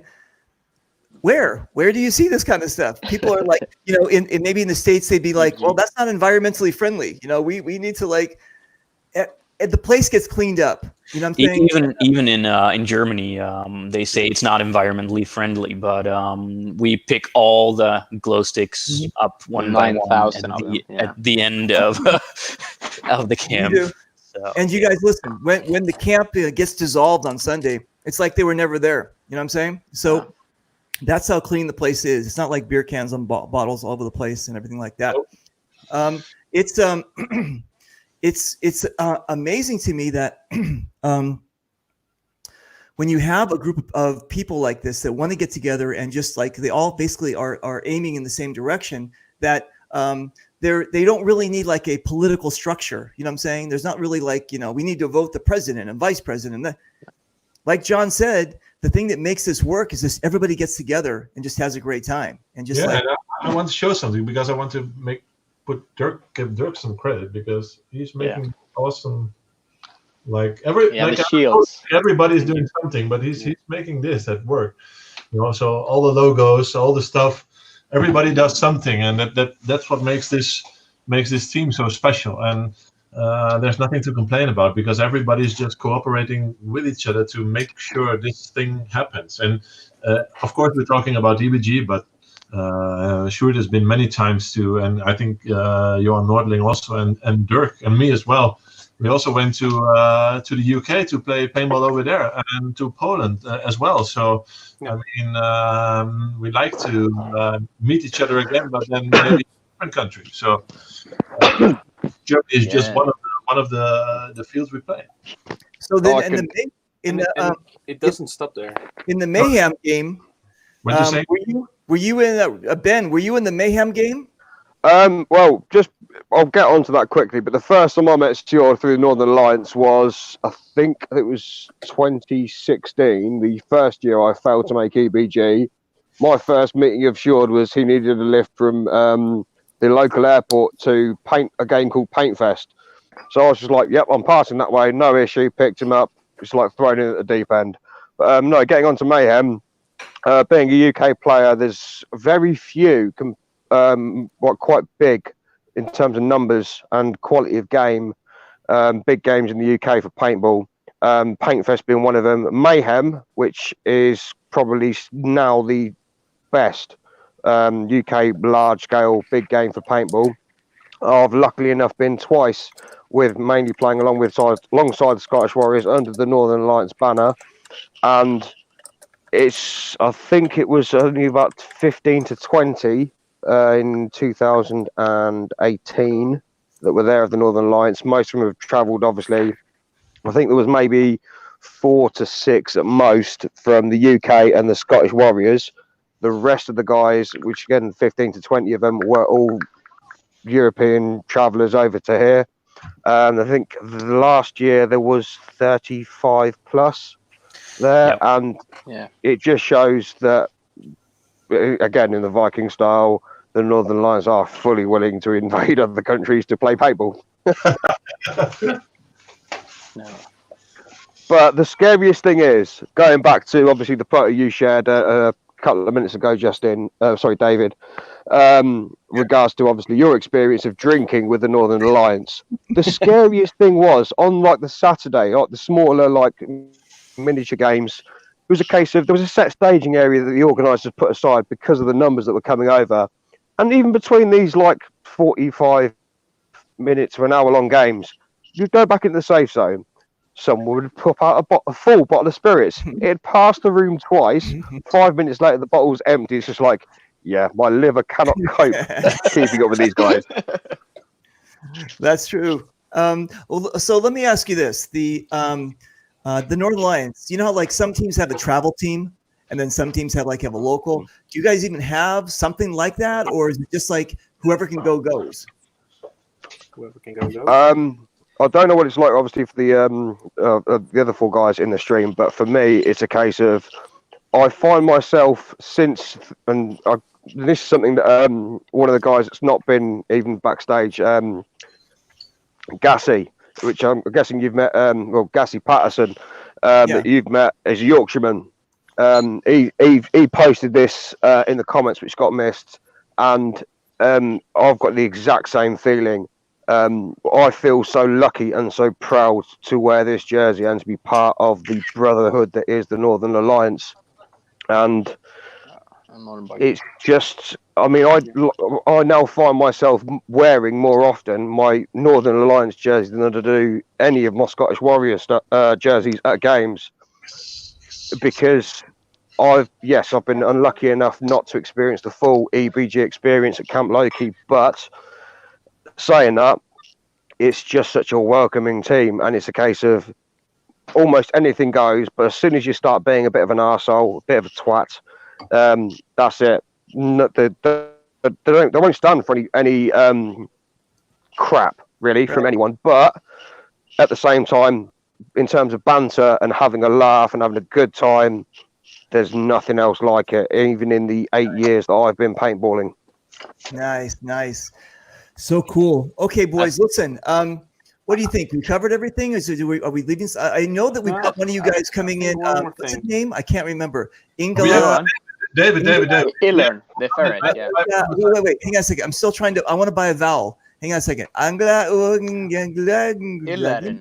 How? Illern. I'm just fucking with his name. He's coming out. He's hopefully coming out. Well, we're going to see for one of my events called Clowns versus Zombies, and that's going to be in October. That's correct. So he's going to be one of the first Northern Alliance International Paintball Bridge guys we got coming over. And again, like I said, hospitality is on me. I mean, you guys just kill me when I'm there, so it's the same thing. When he comes over, he's already got his hotel taken, his food, his entrance, his paintball, his everything. I just want people to be there. So yeah. I'm excited about him coming over, and he's going to bring some. What is that? Is it that dried fish? What is that stuff called? No! It's not dried. It's just drumming. What is it? Fermented herring. Yeah. Just drumming. I love it. It's probably it's. Even my English pronunciation, not like Willie's Jockanese version of English. All right. But yeah, so strumming is. It's like a biological agent in a can that you can eat. Yes, exactly. I don't know if you know what? I don't know if they can even allow that. I mean, especially if the TSA asks them to open it up so we can see what's. No. You definitely can't fly with it. Everybody starts throwing up. Okay, for you guys that don't know what we're talking about, they have this fermented fish, fermented herring, herring that they eat there, and basically what it is, they keep it locked in a jar, and if you're within 20 feet of them opening this up, it's a puke festival. Everybody's gonna start to throw up. Well, that's not completely true. We most of the guys puke, but I have to give a lot of credit to the girls of the Northern Alliance and also the girls at EBG, because the girls at EBG eat that shit without vomiting. So oh my God. They are even more hardcore than we guys are, and I have to give big credits to the girls of EBG. They're in the calendar. They eat the Sistruming, so they are super amazing. And Lars, Northern Alliance wouldn't be Northern Alliance without the girls obviously also the guys of EBG. So big shout out to the girls. Nice. Sorry, Dirk. I wanted to bring in Lars. Lars, tell everybody who you are. Oh no, Lars. Hey, Lars, can you hear us? Lars. No, he can't hear us. We can hear him. I think we. No. We've met. But yeah, Lars was actually a technical problem broadcasting.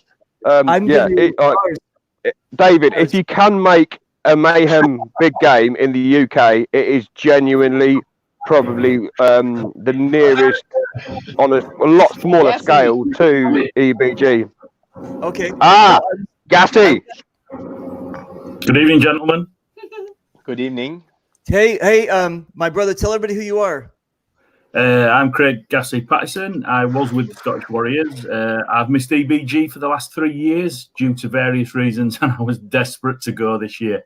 So I've got my fingers crossed it's going to happen again. And I'm probably the oldest looking member of the team by Oldest far. looking, exactly. I think I'm the oldest, aren't I? You guys, wouldn't I be? I'm the oldest, right? We have Anders also, so I don't know. Yeah, Anders is that Willie McPhelan's older than he looks as well. No, I'm 59. I think Gassy's definitely has. Gassy has definitely had the hardest paper round. Yeah. It was in Lebanon. Nice.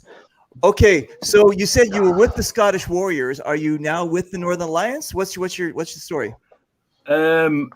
I came across. I think my first one was 2013 with the Scottish Warriors, and obviously joined the Northern Alliance through the team. 2017, the team wanted to do different things to what I wanted to do, so I took a step back from the Warriors. And as I say, I've missed the last 3 EBGs for various reasons. But this year I was booked in, and I was bringing Nicky Trutter from Trutenology with me this year to be his first year. Be a bitch. But so fingers crossed it still happens. If not, he'll have to have his first EBG in 2021. If I don't make EBG, well, I won't make EBG 20, but 2021, I will genuinely quit my job and hitchhike to make it. All right. To be fair, Ben, we were on the way to the airport and we dropped you off at a service station. Yeah, That's how close you got to EBG. Yeah, and that was just genuinely down to being not fit to travel. Yes, you were not well. Nice. So Ben, let me. I'm gonna let Lars back in. Ben. That's fine. See you in a minute, Ben. Just hang out with us, okay? Hang out. Let's see if Lars is. Guys, don't say anything. Don't say anything. Shh, don't say anything. Talk with him. Hang on. Lars. I don't think we have to fuck with him. I don't think it works. Lars, is it working? Lars? Nope. Lars. Say something. Oh, dude, come on. You know, take those back to Toys R Us, wherever you got those headsets. Shit. Lars. Cut off. David, somebody else wants to say hello. Oh my God. Hi. Oh, hey. Wait a minute. Get her back here. It's the cake baker. I want to sing her praises. I want her to sing her praises. We've never met officially in person, but she is like supposedly this amazing baker. Is that correct? Yeah, that's correct. Yeah. Wow, dude. Hang on a second. I'm gonna bring this guy back in. Hey. Cheryl, tell everybody who you are. I'm Cheryl Gassy's better half. Oh, yeah, better half. Yeah. Wait. We have look at this. We have a half and a half. That looks like a whole. Look at we have over on my left hand side. Yeah, there we go. Nice. So anyway, Cheryl, listen. So have you ever been to EBG? I don't know because I've never met you there. So have you ever been there? No, I haven't been there yet. Okay, yet. but when the guys come to England to play, do you go to those games? Yes, I go, I play, and I take pictures as well. And you cook or you bake, right? Now and again, yeah. Yeah, the Northern Alliance, we have to do special baking for a week before Mayhem. Don't we, serious? boys? Dude, Yeah. Yeah. And we really, really appreciate that. Yeah. I know you do. I know you do. Dude, that is so cool. Actually, don't know it yet, but I made a list that I ordered, and if EBG is going, then he needs to give this list to Cheryl so she can. Nice. Well, Right, good she's to off. see you. She's gone shy. Good to see you. Hey, can you pronounce your name? Your STD.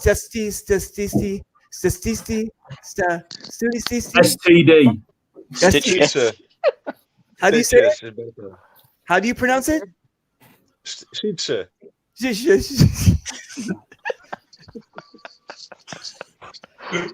Yep. Oh. What did the doctor say after they fixed your teeth? Are they you're gonna be able to talk again? What kind of name is that? It's a typical Dutch name.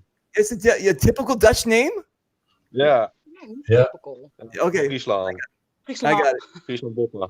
Let me bring. Wait a minute. We got. I got bring Ben in because now we got our sixth again. Hello okay. again. So listen, you guys traveled to Europe. You've traveled to Poland. What was the game in Poland? Shoot went over there, right? Dude, yeah, I think I traveled the most of the alliance, to be honest. Yeah, and I've been to most of the games in the entire continent. So the game in Poland was just ridiculous. It was obviously a smaller field than EBG because that's one of the biggest fields I've ever played on, but the game in Poland was just real life tanks and helicopters. You could just rope down a helicopter, shoot from a helicopter. You could just sit on a tank and just bulldozer among your troops and shoot from it. It was just an amazing experience, which you could only get there or in Russia, I've heard of. But right. Yeah, the thing about Poland is I'm going to equate Poland to Mexico about the lack of restrictions. Yeah, so I think that's a really good, exactly. a really good thing. Yeah. In Germany, the restrictions are so tight, especially with the guns. You guys, they have a F stamp, and it's I think the FPS is like 418 or 419, 20, something like that. 214. Yeah. I think it's so low. 214. So a lot of what happens is a lot of the European players that come to Germany will drive and they'll actually, miss the borders, have to worry about that kind of stuff, and they can actually get their guns in. But the other thing is like Germany's FPS or their F stamp that is so strict. If you play paintball on a American Army base, you're considered American soil, so you can do 300 FPS. But outside, so when I get there, I never bring my own guns. They're always given to me, and they already have the FPS. And also the velocity adjuster on the back of the TPX has a bolt in it, so you can't change the FPS. So Paul Banks builds that out for me, and then we put, so we can actually, because I can throw a ball farther than that. I mean, it doesn't make any sense, right? So, no, it doesn't. So, but when you go to Poland, it doesn't have the same kind of and Russia, as I've heard, it doesn't have the same kind of restrictions where if you get run over by a tank, you should have moved. That's absolutely how it works. Right. So there's in the US you have like a big liability as an event organizer, Right. and you can get sued. Yeah. Well, it's a little bit different outside of the US, but in Germany, the event ambassador or the event organizer is definitely responsible for injuries caused by the event by default.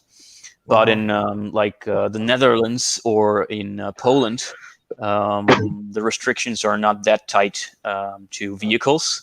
So they absolutely allow vehicles over there, and you can just drive over, and you can drive your own tank if you want. You could just drive your own vehicles. Drive over people. You're in the way. When I was in Mexico, We have, you know how we have the staging areas, and when you go get maybe beer and stuff like that, our staging areas were called fiesta areas. We had like big kegs. We had like all these kind of drinks. People had like in their pod packs they had drinks. Masks were kind of optional, I guess. I mean, some people were wearing them, whatever. But it was just amazing. FPS was a suggestion, I guess, or maybe they didn't even. Maybe it sounds for something else in Spanish. But basically, what happened was nobody got hurt. Nobody was crying. Nobody was like, and that's the cool thing about, well, again, you go to Poland or whatever else. When you play in different places that are outside of a litigious area, sometimes you just have to let nature happen. And people actually are really good people. they don't like, people are not trying to shoot you in the eye because you're not wearing your protection or something like that. So I think you guys, again, go travel. Come with me to Mexico when this thing gets over with, or wherever you want to go, and just experience how other people are. And there's no politics. There's no Trump. There's no what's her name? Herkel. What's her name? Merkel. Angela Merkel. There's no politics, and nobody's coming up to you and going, "Oh, you're American. Fuck you." It doesn't work that way. We're there to play paintball. Yeah, that's true. We get there to play paintball. We're having a great time, and it's just amazing. So, you guys. I also, one thing that maybe a misperception is that in Alliance is just one game, but as we talked about before, we go to, like Short and the guys come to us to Sweden last year. We go to England, all the guys, and we meet all over the place. But just EBG has for the last 9 years been the place where we have met the most people, but we meet all over Europe all year long. So it's really cool. Nice. EBG, that is the biggest event because you have of space, so it's the best event to get all the most of the players together at the same time. Yeah, exactly. EBG is the pinnacle of the Northern Alliance calendar. Yeah, but I so need to actually drag my English butt over there. And like John has just put in the private broadcast comments, I now have 4 years community service as beer bitch. It's funny. Okay, you guys, and so again, we're crossing our fingers. We don't know until after Easter, which is Sunday, if Dennis, the owner now of EBG, is going to give us the green light that make this happen.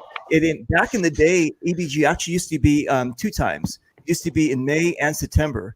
So when SBG came around, they stopped doing it so they wouldn't bang heads. And now they don't know. They might have to do it in September, or they might cancel it altogether.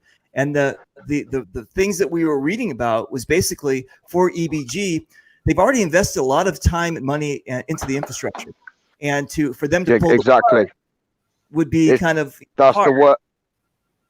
Yeah, that's the worst thing with. I mean, it was even the same for a lot of UK games and tournaments, whether they be SUP Air tournaments or Woodland tournaments as well. It's mainly down to like I think it was only about a week and a half, at 2 weeks at most, that EBG posted up saying, yes, we're getting a lot of messages. Obviously, people worried about if EBG is going ahead or not. But again, the guys can't just say, right, we're making the decision to postpone or cancel the game this year. Obviously, with the amount of money they've invested in it being, like was mentioned in the post, a six-figure sum. Just because, obviously, if the German government turn around and say, right, this cannot go ahead, like these large gatherings, even being outdoor activities, can't go ahead, that's the only way that games like EBG will survive, being able to then have the government turn around and say, right, you can't go ahead. So at least then they can then fall back on the insurance to cover this year's losses, as an example. Right. Act of God. I'm calling as act of God. So I understand. Well, and the other thing too is that excuse me, the again, we're hurt all over the world, but like Europe and Canada and whatever else, except in California, we're special, but everybody else has a limited window. You guys have a limited window as far as how you can play paintball, or where you can play paintball, just because of the weather. We do. And right now it's cutting into that season. Right now, I mean, it's just, people are prepping, people want to do this. Here in the States also, we've got a lot of events that are crumbling because of what's happening. And then what's going to happen is in the States or wherever else, whistle, and they say good to go, everybody's going to be jumping on top of each other as far as the events are concerned because they all want to do this kind of thing. So it's going to be 2020 is going to be a big clusterfuck. Yeah, and also for us and for all the viewers who are watching right now who are with the Northern Alliance, it's getting really hard to organize a Camp Loki like we used to, even if EBG is a go for May. So we definitely have to scale down some parts, and we definitely cannot put everything in a player pack what we usually have, like a sort of a mixed mystery box, what every player gets at the beginning of the EBG. We cannot put everything in there. So due to like the coronavirus, we can't contact or have suppliers do certain things for us. We can't brew our own beer. Yeah, we encounter a few problems right now. It's exactly so, that. It's the worst thing with being such an international. Yeah. So international even if scale like of movement. even if Sweden, they are currently one of the most liberals Yeah, we are with travel right now. But even if Sweden says, okay, we're going in a lockdown in May, yeah, that's going to be a disaster for the camp. And then we definitely need to discuss what we are going to do, even if EBG is a go. So so many things, and I think Stuart is right. I mean, I cannot imagine if I'm looking at the situation now that in close to a month, everybody everybody that we had on the show is stepping into some sort of motor vehicle, aircraft, or whatever you're coming into it, is allowed to travel all over the world to come to this event and then play together. I think that's a big ask, and I'm not seeing that happening in a little while. Of course, I want to be positive, but yeah, I really want to be positive, and I really want this event to go on. But my opinion for the event organizers, it would be the best thing to just wait and see what the government does and postpone the event to later this year or to next year. And even then, there is financial losses. Yeah, we as Northern Alliance, I can tell you, we also suffer big financial losses for this year if it's postponed for to next year. Well, I could just quickly give a quick example of obviously yes, I think all four of the guys, obviously apart from yourself, David, have been to yes, the other four apart from me and yourself, David, have been to Mayhem Big Game, and it's like, yeah, that's normally it's the last weekend in August here in the UK, but they've even turned around and said, right, it doesn't matter if the lockdown in the UK, which compared to other European countries has been quite mild, if it gets to the point it's going to affect the normal date being the end of August, they've turned around and said, right, it doesn't matter how many months we've got to put it back, even if it's like the end of January or the end of February, they will still have their Mayhem Big Game but delayed. So it's unfortunate that especially like pretty much every major country that has large paintball events, you're kind of stuck and waiting on the government to say like yes or no, so it's black and white in terms of being able to then progress and move on to what you can do moving on from that. So something like Camp Loki being with the Northern Alliance, a non-profit organization doing something that is an international scale of logistics, makes it so difficult, because like Shaw just said, if Sweden went into lockdown in May, it'd ruin things. If Germany turned around and said no, things are fine, but then say the Netherlands and the UK still had their lockdown again, just as an example, that would cause so much more chaos in terms of trying to get things progressing as they normally would without this COVID-19. And Ben, I think even if we would be able to go, I think we would miss all of you guys. So yeah, exactly.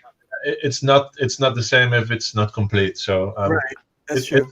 It's a difficult thing, and many choices are needing to be made. So I think we have to wait for the official words, but I'm trying to stay positive. But I think if you imagine yourself being in this situation as a company, it's going to be difficult. It's not even just a scale of that.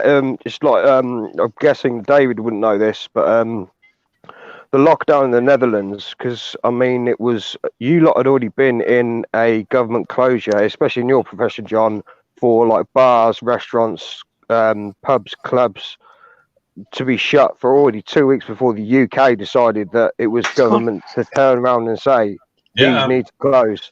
I'm at home for a month now, so I'm doing stuff at home, but not working. So. Yeah, I mean, as a comparison, in the UK, we've had it's almost been like a soft lockdown the last 3 weeks. They brought in new legislation so the police could actually fine people being out, meeting up in groups. I think it was last weekend in the same city in the UK that Planet Eclipse is based, Manchester. Last weekend alone, thanks to the good weather we had here, which, to be fair, was quite needed in terms of weather, the Greater Manchester Police shut down, like, I think it was between 500 and 600 house parties that were happening.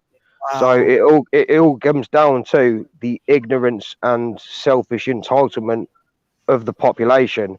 Yes, if you actually listen to what your government says and stick by it, it gets this thing done and dusted and over with a lot quicker. But because people are being selfish and ignorant of the scale, I mean, I know as I'm guessing quite a lot of people have seen in terms of like being in the US, they've been pushing and doing a hell of a lot of testing and testing stations, which is probably why the US overtook China in a number of confirmed cases just down to the scale of testing. Whereas here in the UK, they've kind of been caught on the back foot in terms of testing, and to the point they're running out of chemicals to do the actual testing. So I think there's something like 15 to 20,000 confirmed cases of COVID-19 for testing. But then in contrast, there has now been over 6,000 deaths in the UK because of this disease. So yes, Italy's been harder hit, where Ben Thompson lives, mainly down to, you could almost kind of put it down to the fact of that out of all the European countries, it has got quite a aged population. Oh, but Ben, then the thing is, you don't know. You don't know. Exactly. EBG doesn't know. We don't know. Nobody knows. Yeah. But let's stay positive and let's keep this a painball show and not the COVID-19 show. Sorry, my apologies. Because, I ramble once I've had a drink. No, I you know agree. what? I agree with Church. Yeah. Wait, hang on a second. I do appreciate. But I was only trying to put this into scale for the rest of you guys and all the viewers watching David's stream. Ben, I do appreciate that, because again, like I said at the beginning of this thing, a lot of people don't think that's real. That, like, even Benny said that he lost his uncle and his aunt. So a lot of people don't think it's real. That's true. And you guys are speaking internationally about what's going on as well. This is not CNN, NBC, Trump International. Yeah. This is you guys as players speaking from your heart and tell you what's going on. So I really do appreciate that, and I think that the people watching appreciate that as well. Let me just tell you guys this. I think the green light would be if they get a cure, right? If they get a cure, then we're good to go. If they don't get a cure and they blow the whistle, what the fuck? We're still going to mix and mingle and we're going to still get it. So it doesn't make any sense. Do you know what I'm saying? This doesn't make any sense. If they say, okay, it's now going to be over. And now the scary thing is, though, David, it's not a case of it affects people with underlying health issues or the aged. I think the youngest confirmed case in the UK that's been a death directly from COVID-19 was 21 years old. And that was with no underlying health conditions known or unknown. We had a baby happen, yeah. So, yeah, it is quite scary that even with how it's not, that how this disease is completely unbiased in terms of who it affects, that some people think that they're almost with the attitude of they're invincible towards it. But I mean, if you look at the NXL, They've they cancelled NXL Texas, NXL Europe. They postponed NXL Spain, and they're probably going to end up postponing, or if not cancelling, NXL Prague, the second round. Yeah, as well. It's the same thing here in the States. They have they've canceled, but okay. But like Mr. Peter said, enough of the bad stuff. Another guy. Positivity over here because we have Johan Iller and stuff. He is from Sweden. Illen. I'm sorry. How do you say? Sorry, Illen. My bad. My bad. How do you say? Illen.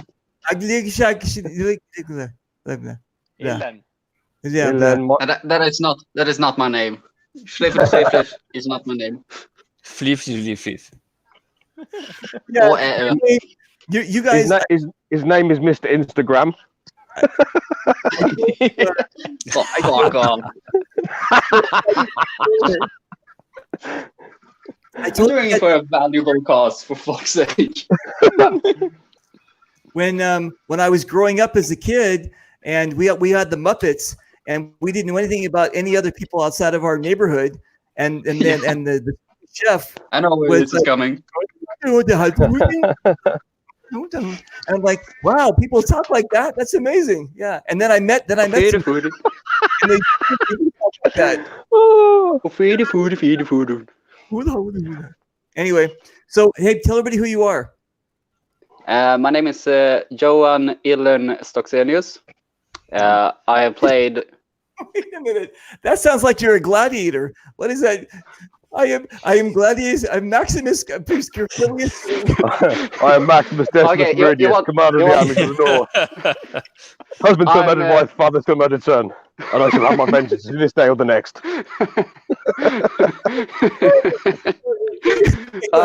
Sorry. Try it again. Maximus Meridius Aurelius. Okay, wait, try it again. What's your name? Oh, hang on a second. He's got to get his liquid encouragement. What is your name? Now I'm ready. My name is Johan, as we say in Sweden. In America and every other country, they're like Johan, but it's actually Johan. Nice. Okay. Stockselius is my last name, and then my nickname is Illern. Oh, that's a hard nickname. Okay. No, not for us Swedes, but for every other country, it's just like Illern. Yes, it's a hard nickname, whereas mine is pretty much any abusive word in any language. Hey, ball back. I got it. Yep. Okay. So, hello. What's the deal here? How long have you been with Northern Alliance? I've been since 2012. The first year we met the Dutchies, and they destroyed our little square that we had made, so we couldn't use it as how would you say, a place to release the dragon. Oh my God! Okay. in other words, that Stuart hates a founding member. Yeah, and then we just it all started with us then coming back from outside of the game, and we were like, what the fuck, who are these motherfuckers? Put up tents next to our pissing square. What the fuck? We cannot use it now because we're Swedes. We don't want to be rude. We don't want to piss on someone's tent. Fuck that. So then they come over like 2 hours or something like that after that, and they were like, hi, how are you? We saw you on the field. Yeah. We were like, oh, these guys. No. We were being Swedes. We were like, hello. Nice, hello. They were like, you guys, you play really good. Oh, yeah. You want a beer? Yeah, best friend! Woo! And that is how the Northern Alliance started. Yeah. That's good. That's the international welcome, right? Beer is the international welcome. It works. If you want to be friends with Swedes, bring beer. Nice. Yeah, that's even better. It's not just beer; it's alcohol. I learned that with Michael and Jenny. And I'll tell you this, David. It's introducing David and Michael to what was it? Jim Beam Apple Bourbon. Oh, wow. But then having the mixer of ginger ale, it just tastes like apple juice without the alcohol, and it's quite scary how much you can drink of it without getting drunk before you notice you're That is what we do. that is a Swedish grog. A grog. It is not a cocktail. A cocktail, you need 3 ingredients. In a grog, you only need 2. Wait a minute. What Greg said, is this true? Is this what your nickname means, Little Dick? Little Dick? Is that what your nickname? Is that what Google says? No, not really. If you might find it in some language, it might be like Ilern is Little Dick, but not in Swedish. And that other fucker, the fucker with the Swedish jersey on, he knows that. Okay, Johan and Johan. Johan and Johan. And we have. You have what is your plans? For Ben in between us. Any travel plans? Swedish sandwich. Well, hopefully it's gonna be in May. At the end of May, we're going to Germany. Yeah. I've been listening a little bit, so I know that shit is bad. Yeah. Anything else for the reality? Yeah, there is this little thing in October called Clowns vs. Zombies. Oh, seriously? Really? In America. I've heard in America. You're gonna. So will this be your first time? America. It would not be my first time in America, but it will be the first time playing paintball. Nice. Okay, cool. So you guys, what we're doing is with the International Paintball Bridge, we try to get everybody from everywhere to go everywhere and play, and we try to make it easy as possible. And so this gentleman down here, he said, "What do you suggest? What kind of game do you suggest for me if I want to come to America?" And I said, "Well, what time and when and blah blah blah." So we worked out October for the Clowns versus Zombies at Paintball Explosion, and I think this is going to pass by then. I think you'll be able to be hopefully whatever. But hopefully, we're really looking forward to having you at one of my home away from home fields, Paintball Explosion. It's home of Nuketown. If you guys ever played the video game, so they actually were the first park to make a full scale Nuketown, and not only that, it's just Chicago. It's just fantastic. So really, dude, I'm really hoping you're going to make it, and I'm looking forward for you being my guest of honor. Thank you. And also, Paintball Explosion is the home field of the sub-air team, Chicago Aftershock. Oh, I don't know. I don't play. See, and here you guys also too. In America, we don't say sup-air to mean like speedball, but you guys use that word generically, which means like speedball. We use the word tournament or speedball. Sup-air is an actual bunker company, right? And so we have air ups and sup-air. So we wouldn't be saying that kind of stuff. So if you guys are not, yes, it is the home team of Aftershock.